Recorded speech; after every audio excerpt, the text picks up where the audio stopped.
Obviously, whenever there's reports that come out, or people who write anything about breathing and its benefits, et cetera, I try to grab those for us. Somebody sent this to me. This was actually published about a year ago or so, and it is out of USC, and it's from their. It's a writing out of the School of Gerontology, and I'm just going to read it here. If you don't know what gerontology is, I was trying to sort of see it. There is a study of geriatrics, gerontology, but the Gerontological Society of America states that gerontology is the study of aging processes and individuals across the life course.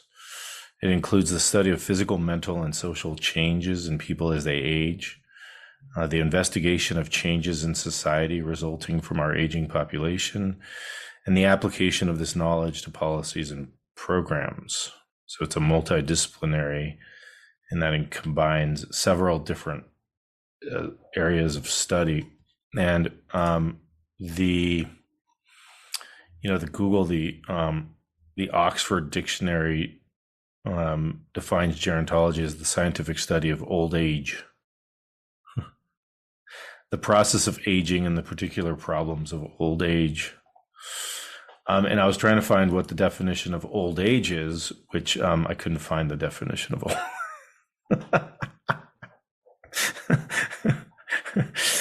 So maybe somebody would argue, as soon as you're born, you're old age. But anyways, so it's the study of old age, whatever old age may mean. That's relative, I think.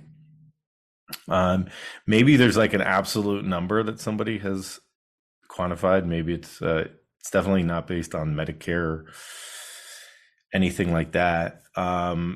Maybe it's a felt sense. I was trying to kind of figure that out. I didn't, but maybe somebody can.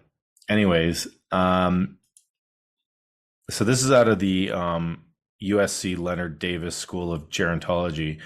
And the title is, Can Breathing Exercises Reduce Alzheimer's Risk? So usually we think of Alzheimer's as a disease of the elderly that occurs as people age, or can occur as people age. And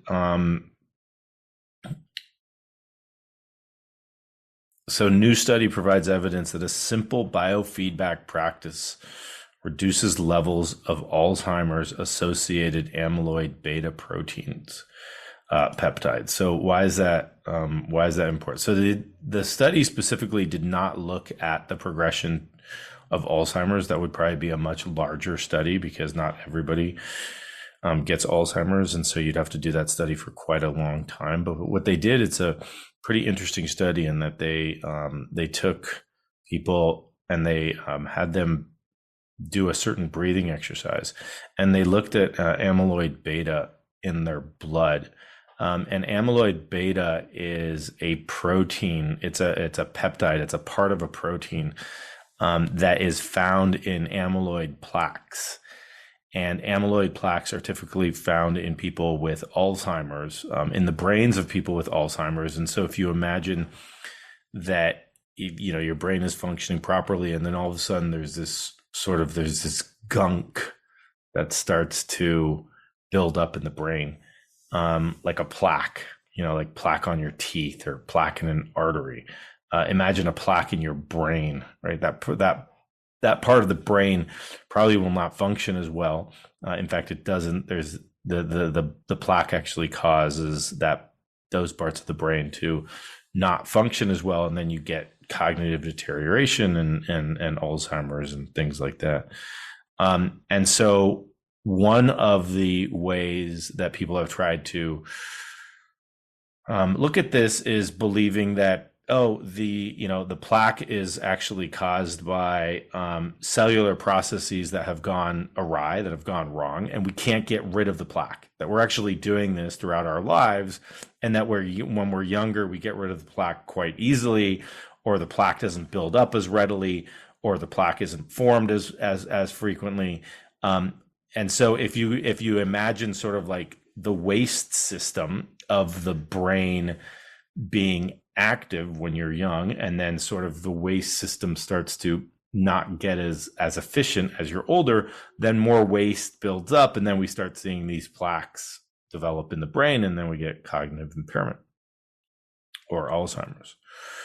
Okay, and so what they did is they said, and there's a lot of different links in this in terms of why would breathing help clear plaques, or why would breathing help clear the waste, and that gets into a lot of different processes. I'm not going to go into them exactly, but if you follow any of my work, it probably has something to do with the cerebrospinal fluid and activating the movement of the cerebrospinal fluid through the brain to try to help remove some of these plaques.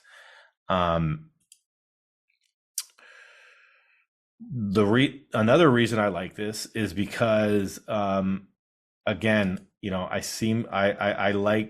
like things that you don't have to pay me money for or anybody else for.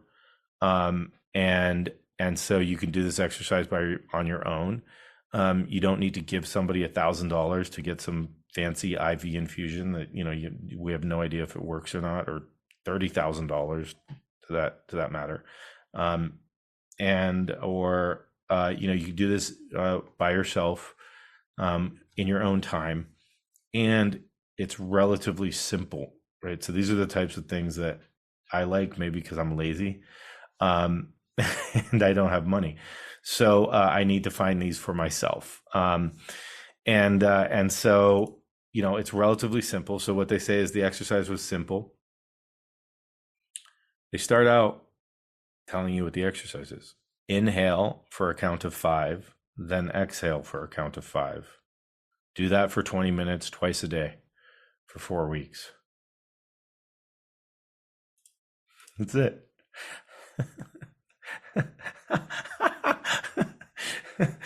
And then, you know, the other 20 sections come. You have to jump upside down on your head and do spins and break dance and things like that. But that's after you do this really simple exercise, which is inhale for 5 seconds, exhale for 5 seconds, do that for 20 minutes, do that twice a day. And what they saw is actually they saw that people that did this activity had lower levels of this amyloid beta peptide in their blood. So something was causing it to be, you had a less in concentration. And so they jumped to the conclusion that, you know, could this actually help with Alzheimer's? And now there's a lot of what we would call preliminary evidence that suggests that, you know, these sorts of practices, in fact, do help with Alzheimer's, do help slow down cognitive impairment, and can even help to reverse it. And so there's a lot of preliminary data out there that suggests this, and it's probably not only breathing, right? There's a lot of other factors that go into this: the diet, exercise, proper dental hygiene, stress, sleep. There's a number of different things that go into it. And Dean Ornish actually just published a paper on looking at, you know, diet, Mediterranean, sort of the Dean Ornish diet, high in vegetables and low in animal fat and things like that helps with cognitive impairment as well.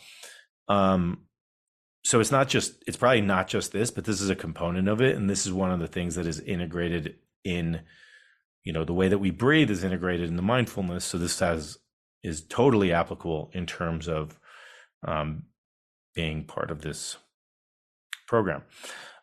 So what they say is these brief breathing sessions had significant impacts.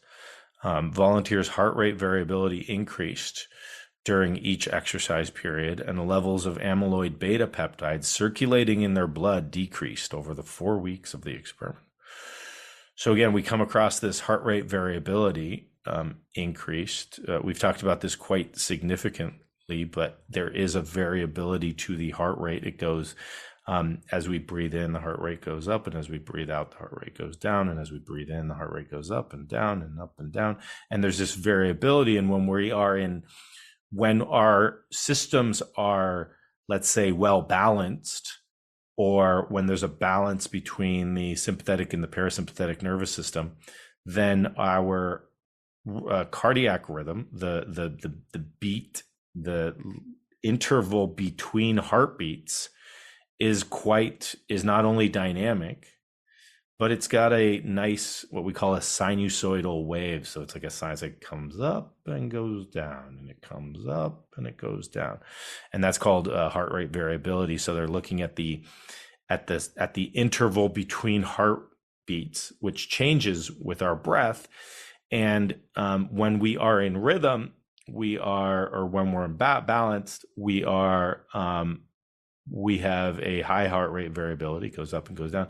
And when we're stressed, we have a low heart rate variability. So it sort of jumps all over the place, and usually it tends to be fairly high, or our heart rate tends to be high. So that's the finding of a new study from the USC Leonard Davis School of Gerontology. It was published in Nature Scientific Reports, which is a pretty good journal, peer-reviewed. The study may be the first to discover a way that adults, both young and old, can reduce their amyloid beta levels via breathing exercise that lower the levels in our blood of these peptides associated with Alzheimer's disease. All right. So again, just to be clear, they didn't study progression to Alzheimer's disease. What they did is they looked at heart rate variability, and they saw that it increased with this practice, and that the levels of these peptides that are associated with Alzheimer's disease, that are found in the plaques of people with Alzheimer's disease, lessens in the blood just by doing this practice. So then we're sort of jumping that if we do lessen this peptide in the blood or in the body, then we're less likely to get Alzheimer's disease. That hasn't been shown, but that's the jump. And so how is this related to all the practices that we do here and mindfulness? That's because the way we breathe affects our heart rate, which in turn affects our nervous system and the way our brain produces proteins and clears them away. So that's the important part right there, clears them away. So that has a lot to do with the cerebrospinal fluid. I've done a lot of work on the cerebrospinal fluid myself, and if you're interested, there's a lot of videos on YouTube on that. While we are awake and active, we typically use our sympathetic nervous system. This is sometimes known as the fight or flight system, but we also use it to exercise, to focus attention, and even to help create long-lasting memories. While the sympathetic nervous system is activated, there isn't much variation in the time between our heartbeat. So that's the low heart rate variability. There's not much variation, and so that's a low heart rate variability when we're in this sympathetic nervous system. In contrast, when the parasympathetic nervous system is activated, heart rates increase during inhalation and decrease during exhalation. Right, so that's exactly what we said. So there's this variability that starts to come into play. While we're young or old, but very fit, our body slides easily between the sympathetic nervous system and its partner, the parasympathetic nervous system, sometimes known as the rest and digest part of our system. The parasympathetic nervous system allows us to calm down, digest food easily, and sleep soundly. When these kinds of activities occur, the variation between heartbeats is greater. All right, so that's an important fact there. When we're young or older but fit, probably fit because we're doing something that is activating these nervous systems. They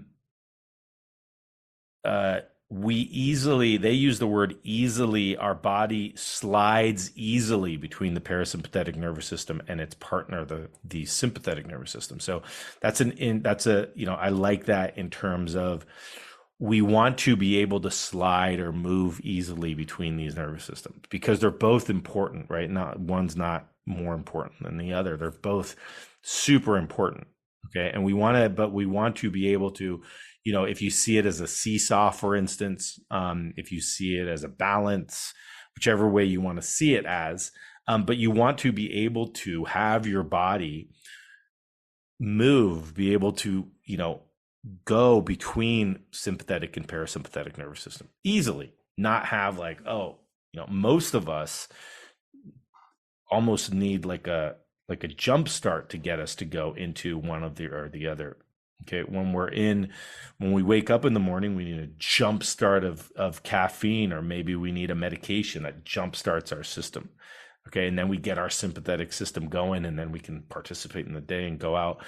And then when we try to fall asleep, we need another jump start of the other system, or a block of the sympathetic system, because we have no way to regulate it.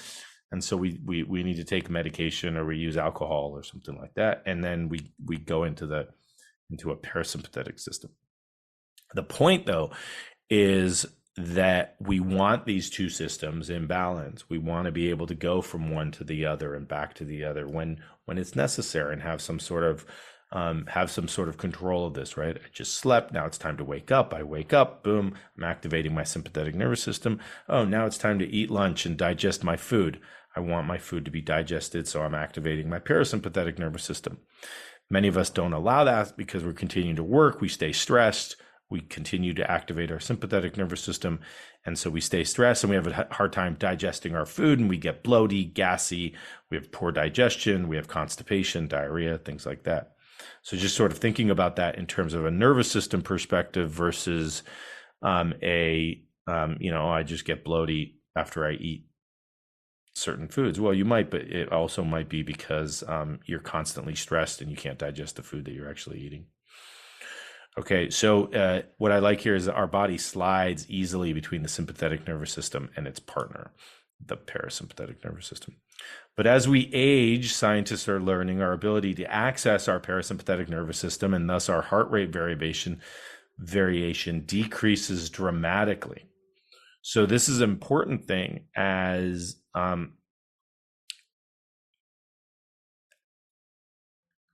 we live, our heart rate variation decreases, and our ability to access our parasympathetic nervous system decreases as well.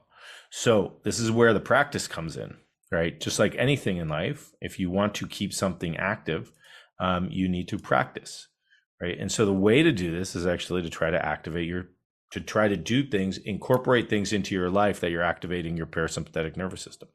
The majority of people are activating their sympathetic nervous system, fairly stressed, trying to do things and things like that. And so, and even just naturally with this decreased sort of access to the parasympathetic nervous system, we need to do activities that then help to bring up the parasympathetic nervous system, or activate the parasympathetic nervous system, so that we can continue to stay balanced and have access to it.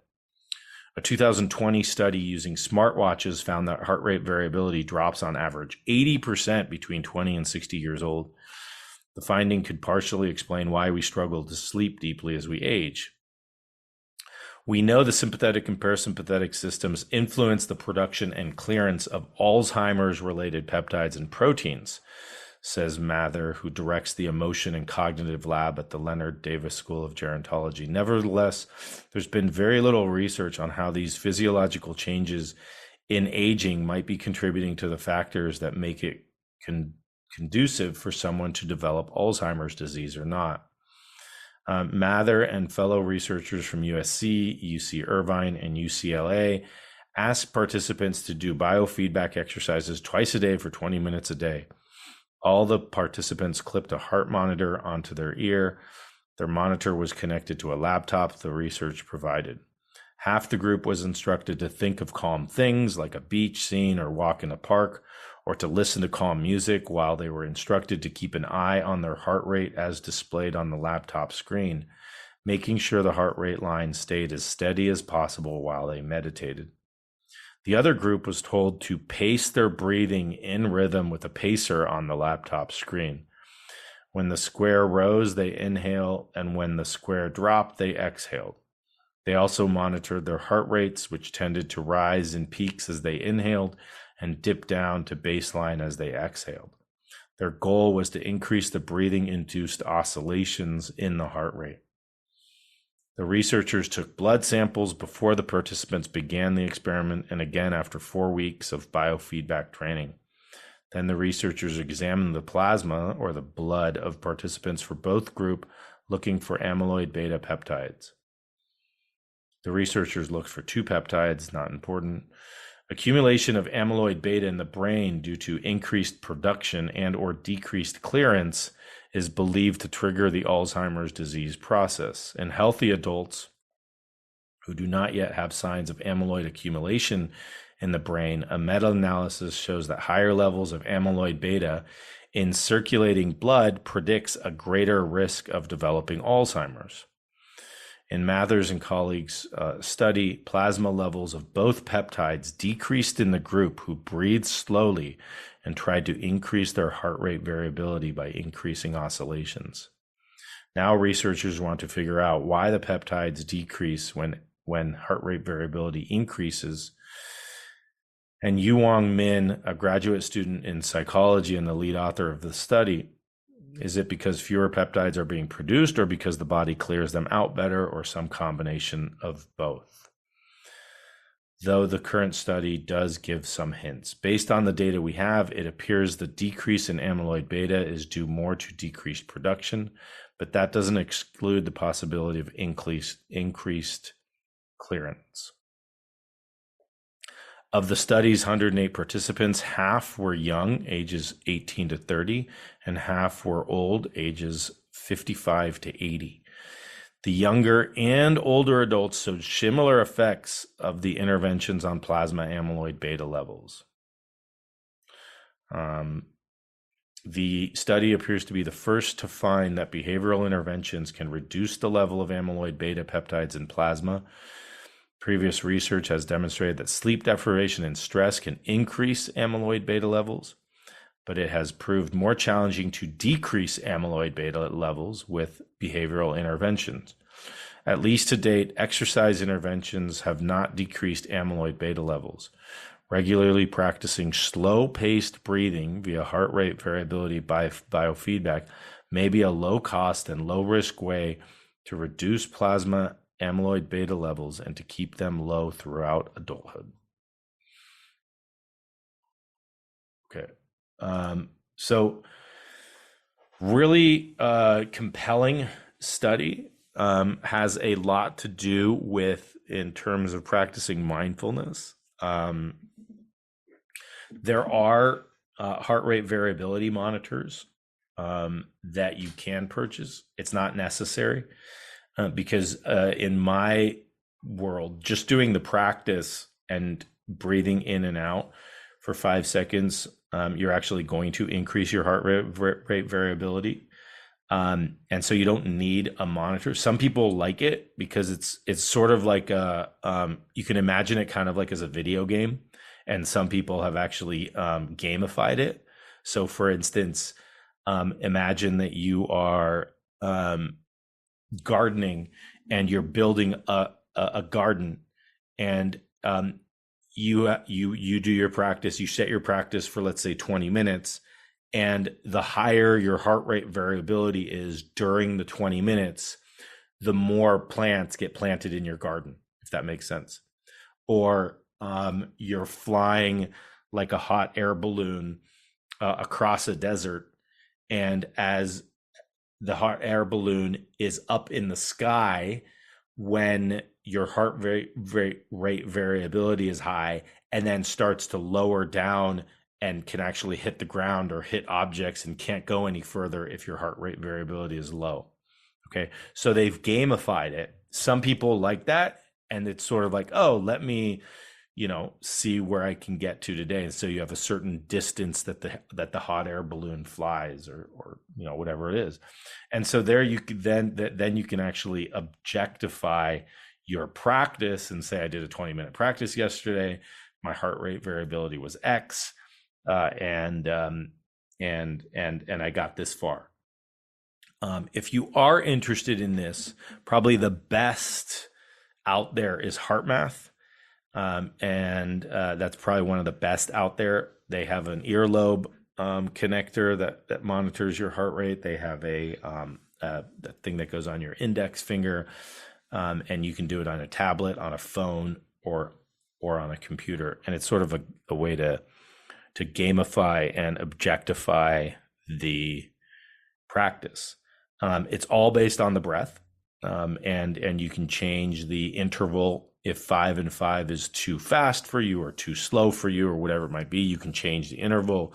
And then, as we spoke about before, right, we can also change the dynamics between the inhale and the exhale. That if you want more slowing of your heart rate, for instance, that you can increase the exhale. You can extend the exhale, and you're in the exhale portion of the breath. You are increasing that parasympathetic response even more. You're sort of like accentuating the parasympathetic response. So some people will breathe in 4 and exhale 8, or breathe in 4 or 5 and exhale, 6, 7, or 8, or whatever it might be. All right. And again, the benefits are not only, well, you're most likely going to activate your parasympathetic nervous system, which, if you're feeling stressed, if you're feeling anxious, if you're feeling, like you're crawling out of your skin, maybe that's one of the practices to do. But also has other effects on, you might be actually decreasing amyloid beta in your blood and helping to decrease the production of that and decreasing risk of Alzheimer's or cognitive impairment. And so, I love these sorts of studies because it's sort of like, okay, what's the practice? And it's 5 seconds in, 5 seconds out for 20 minutes a day, twice a week. And that's it. All right. So based on that, that's the practice we're going to do today.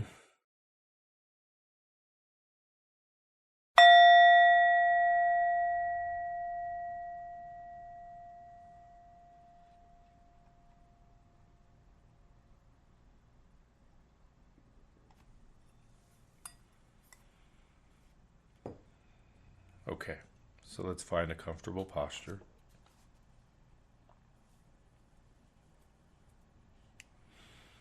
A posture you feel relaxed yet alert.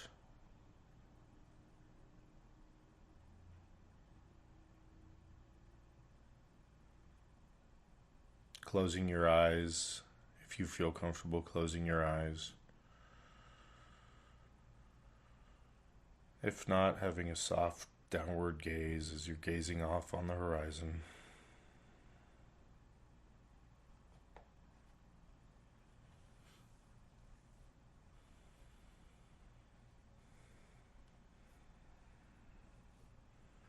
And just taking a moment to allow yourself to be here now.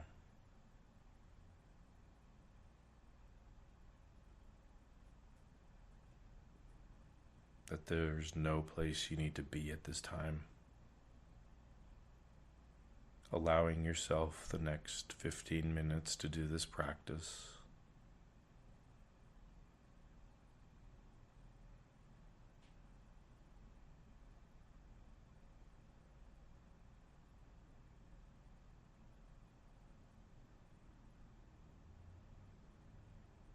And taking 2 or 3 deep breaths. And as you breathe in, sending the breath to any part of your body that you feel needs a little bit of support at this time. And as you breathe out, releasing any tension.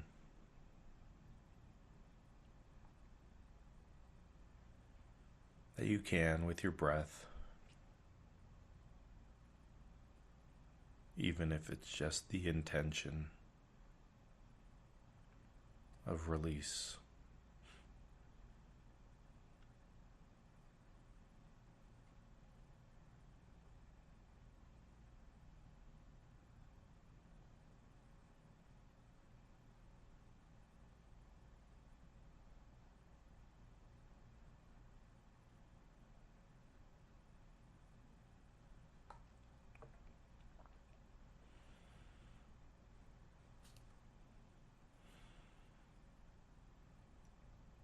first directing your attention to your resource, your anchor, a place that you can direct your attention to that you feel safer.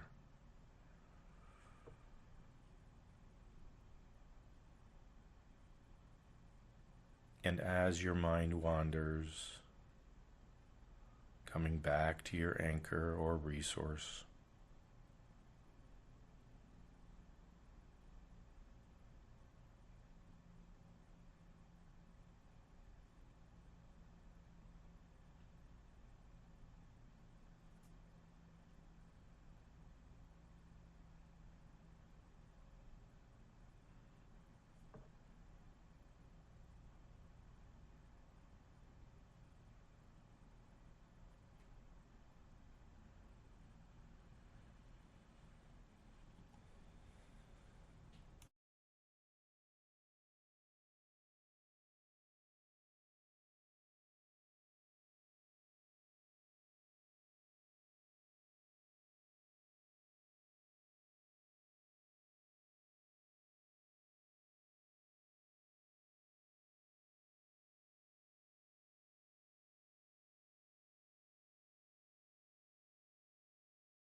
and for this practice,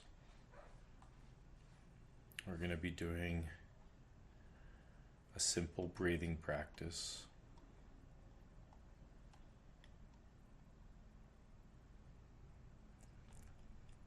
Five seconds in, 5 seconds out.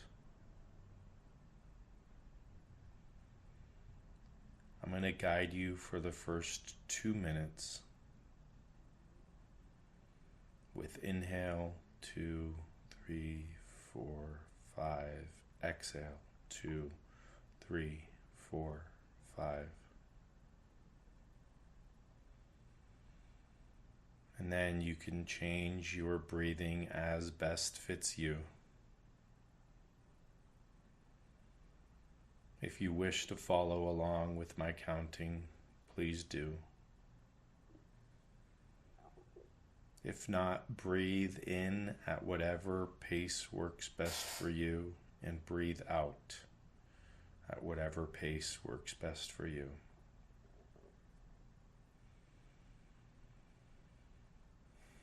And inhale, 2, 3, 4, 5. Exhale, 2, 3, 4, 5. Inhale, 2, 3, 4, 5. Exhale, 2, 3, 4, 5. Inhale, 2, 3, 4, 5. Exhale, 2, 3, 4, 5. Inhale, 2, 3, 4, 5. Exhale, 2, 3, 4, 5. Inhale, 2, 3, 4, 5. Exhale, 2, 3, 4, 5. Inhale, 2, 3, 4, 5. Exhale, 2, 3, 4, 5. Inhale, 2, 3, 4, 5. Exhale, 2, 3, 4, 5. Inhale, 2, 3, 4, 5. Exhale, 2, 3, 4, 5. Inhale, 2, 3, 4, 5. Exhale, 2, 3, 4, 5. Inhale, 2, 4, 5. Exhale, 2, 3, 4, 5. Inhale, 2, 3, 4, 5. Exhale, 2, 3, 4, 5. Inhale, 2, 3, 4, 5. Exhale, 2, 3, 4, 5. Now going at whatever pace works best for you. If you want to continue. That was 5 seconds in, 5 seconds out.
Focusing on the rhythmic breath coming in, going out,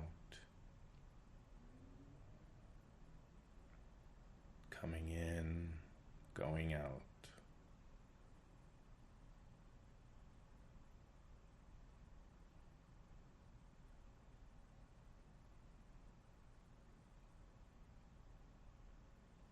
This natural connection of your breath to your heart rate.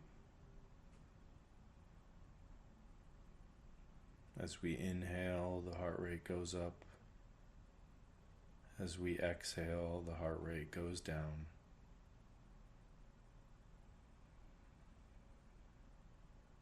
This beautiful reciprocal relationship, breathing in our heart,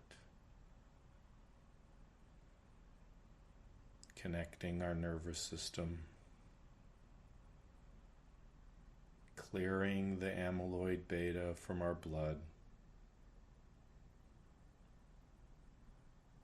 balancing our sympathetic and parasympathetic nervous system.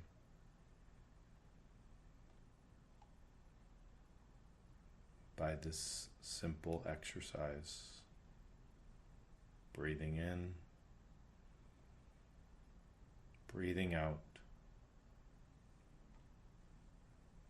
breathing in, breathing out.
Just noticing where your mind is now.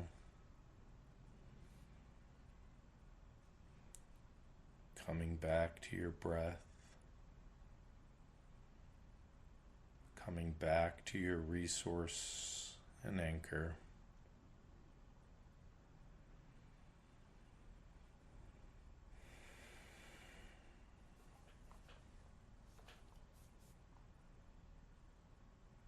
Taking 2 or 3 deep breaths.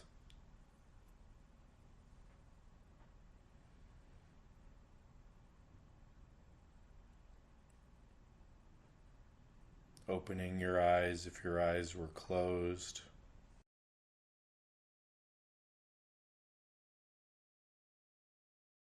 Reorienting yourself to your room and surroundings. Stretching or moving if you need to stretch. And just taking a moment to reflect on your practice.